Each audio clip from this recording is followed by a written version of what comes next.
안녕하십니까. 이번 영상에서는 금융 세력이 세계를 지배하는 법. 자, 글로벌리스트 대 민족주의. 글로벌리스트가 한 나라를 지배하고 착취하는 수법. 양털깎기 수법이라고 부르는데요. 한국을 예로 들어서 한번 만들어 보겠습니다. 한국 IMF 편, 양털깎기. 글로벌리스트는 어떤 한 나라를 어떻게 착취를 하고 지배를 하느냐, 거기에 대해서 알아보겠습니다.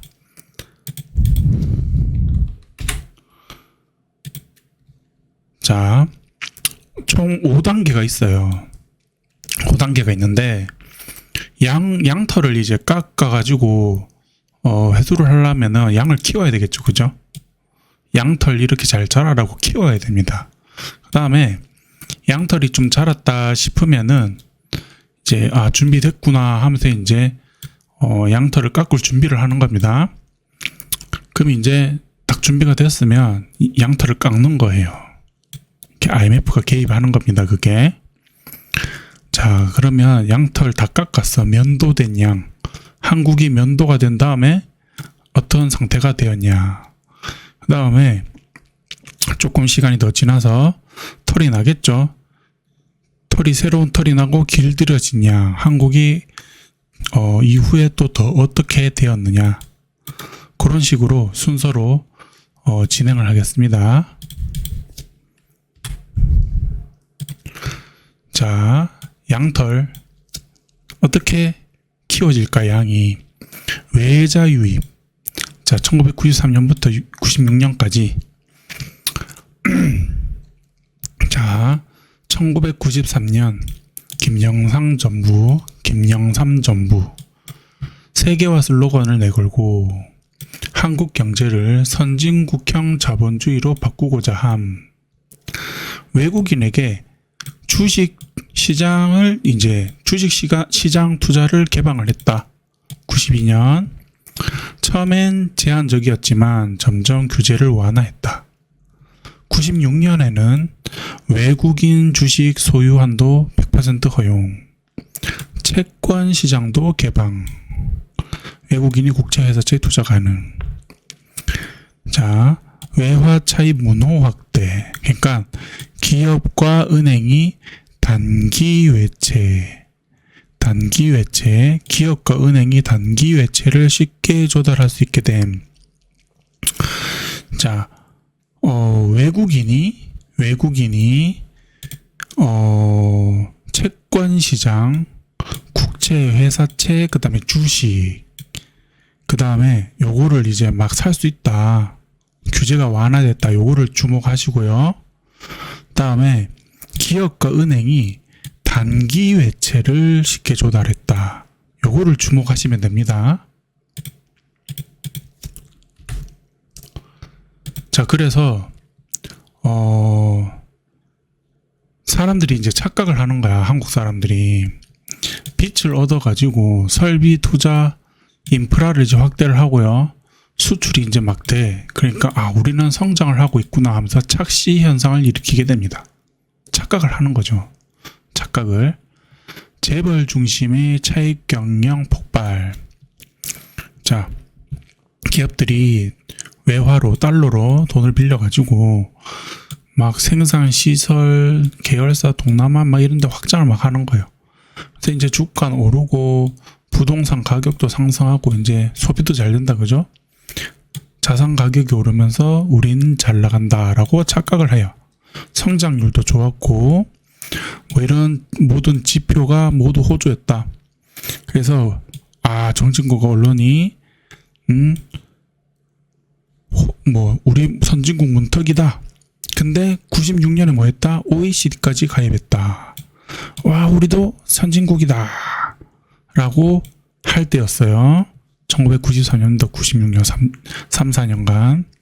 그런데 이 모든 것은 내 돈이 아니라 빌린 돈 위에서 굴러가는 성장이었다.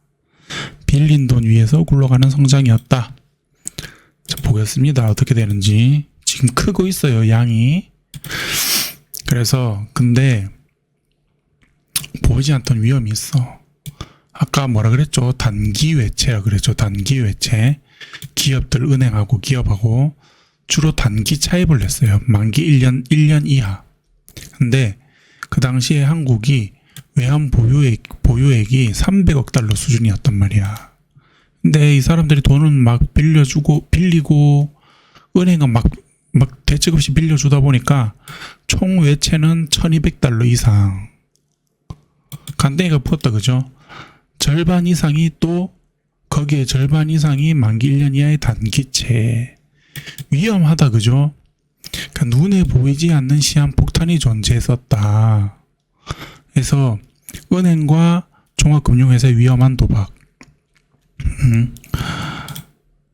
자, 그 당시에 종합금융회사가 기업이 외화를 빌릴 때 종합금융사를 이용했어요. 그 얘네들이 낮은 금리로 외화를 빌려 어디서, 그 다음에 국내 뭐 기업 같은 데다가 다시 더 비싼 금리로 대출을 해주는 거야. 기자차로 수익을 실현하려고 시도를 했는데 부실 대출이 많은 거예요. 막 빌려주다 보니까. 근데 요즘 은행들은 리스크 관리를 하는데 이걸 못 받을 수 있으면 어떻게 되고. 그래서 예금 금리는 얼마인데 대출 금리는 좀 많이 높고 그렇거든요. 그냥 리스크 관리를 하는데 이때는 그런 게 없었어요. 근데 그래서 이 대출 회수 불능이 됐을 때 어떻게 할지 뭐 전혀 대비가 안 돼 있는 상태였다. 재벌들이 무리하게 확장을 했고 성장은 곧 성공이라 하면서 과잉 투자를 했었어요. 자, 그러던 시절 이때 외국이 딱 보고 있었어. 한국을 딱 보고 있었어. 얘네들이 빛으로 막 양이 이제 막 크는 거야. 근데 보고 있었어. 크는 거를. 한국 동남아보다 빠르게 성장하고 있네. 근데 외국 자본이 주식, 채권, 단기 대출 형태로 유입되고 있네. 월가 일부는 이게 위험하다는 걸 알고 있었다고요. 그냥 보고만 있었어요. 보고 있었어요. 그래서 수익을 좀 더 내려면은 우리가 얘네들을 이용해서 더 큰 자산 거품이 필요하다. 기다렸단 말이에요. 얘네들이 위기가 올 때 우리가 더 싸게 먹을 수 있다. 라고 하면서 기다렸어요. 한국이 위험이 처하길. 자, 그러면서 약점이 노출됩니다. 약점이 노출되고 이제 2단계예요. 털이 이제 많이 자랐어. 그러면서 약점이 노출돼, 한국. 그러면서 이제 급락할 이제 신호탄이 터지는 거예요. 자, 일단 성장은 했죠. OECD도 가입하고. 그러나 시한폭탄 위에 서 있었다. 근데 터지기 시작하는 위기의 시야. 이제 약점이 노출되고 급락하는 거예요. 이제 신호탄이 터지는 겁니다. 그게 뭐냐면은 재벌 연쇄부도, 한보철강, 삼미진로대농그룹, 기아자동차 뒤에 또 나옵니다. 이게 재벌들이 연쇄적으로 줄도산합니다.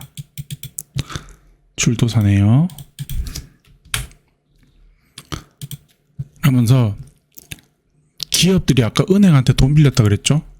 그러면서 기업들이 망하니까 어떻게 된다? 금융권도 도미노로 이제 부실 상태가 되는 거예요. 그래서 이제 물렸어. 은행이랑 종금사가 부도기업에 물렸어. 그러면서 이제 자금이 회수가 안 돼.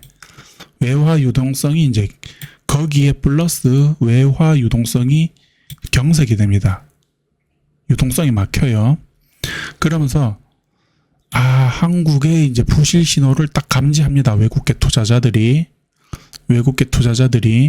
아까 막 외국계 투자자들이 뭐 주식하고 뭐 국채하고 막 샀다 그랬죠, 그죠?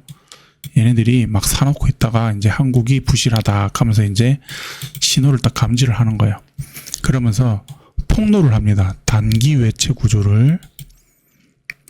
자, 한국의 단기 외채 과잉 구조를 주목하는 외국 투자기관 신용평가사, 그 외환 보유액이 부족하다라는 이제 레포트를 막 유출을 시키는 거예요.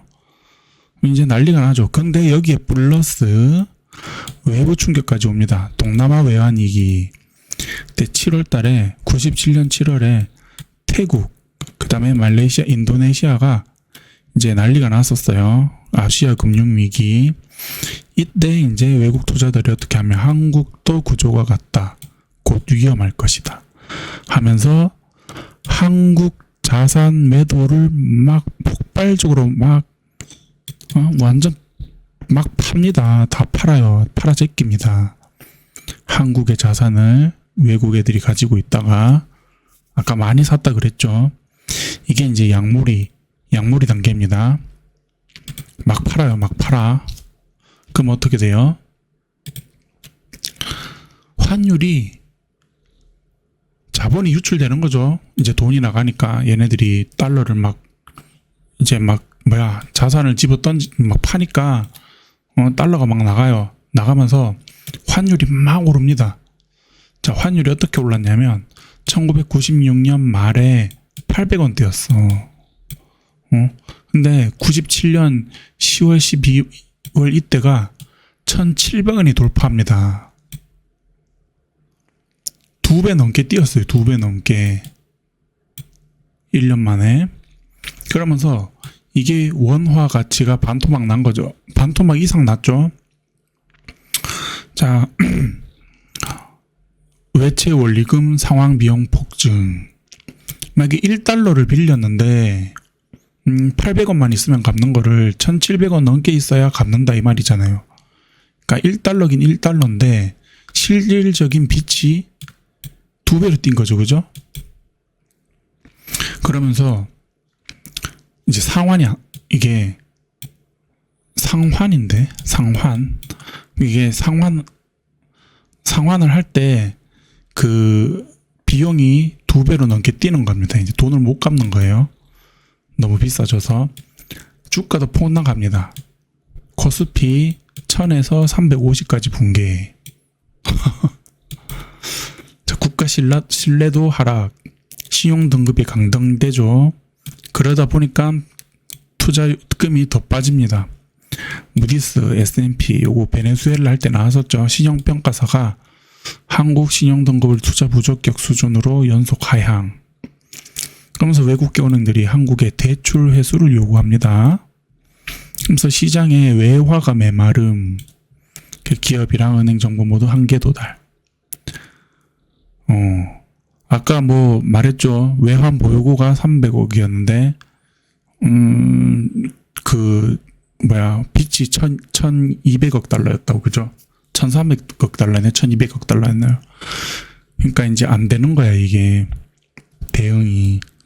그 정부의 오판. 자, 좀 어리했다. 그죠? 정부가 이때. 결국에는 1997년 11월 말 IMF에 구제금융을 요청을 합니다. 그래서 다음 단계로 넘어가요. 이제 양털 깎는 겁니다. 볼게요. 아직은 이제 그 전에 IMF 직전에 수상한 정황이 있었다. 뭔지 봅시다. 기업이 수익성 악화로 망한 게 아니라 현금 유동성을 이유로 파산을 한 거예요. 자,